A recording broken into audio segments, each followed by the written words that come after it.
दरोड्याच्या गुन्ह्यात पाहिजे असलेला सराईत गुन्हेगारास नाशिक रोड गुन्हे शोध पथकाने ठोकला बेड्या. नाशिक रोड गुन्हे शोध पथकाचे अधिकारी पाहिजे आरोपी व तडीपार.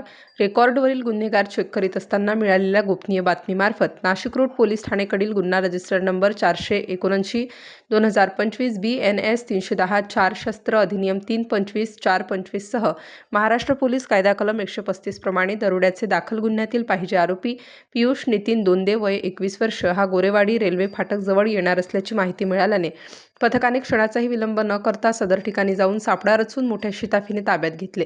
सदर कामगिरी नाशिक रोड पोलीस ठाण्याचे वरिष्ठ पोलीस निरीक्षक श्री जितेंद्र सपकाळे, श्री बडेसाब नाईकवाडे, पोलीस निरीक्षक गुन्हे सहाय्यक पोलीस निरीक्षक प्रवीण सूर्यवंशी, तसेच गुन्हे शोध पथकाचे पोलीस हवालदार विशाल पाटील, पोलीस हवालदार सागर आडणे, पोलीस शिपाई महेंद्र जाधव, पोलीस शिपाई अरुण गाडेकर, पोलीस शिपाई रोहित शिंदे, पोलीस शिपाई योगेश रानडे अशांनी केली आहे. स्टार न्यूजसाठी जाकीर शेख, नाशिक.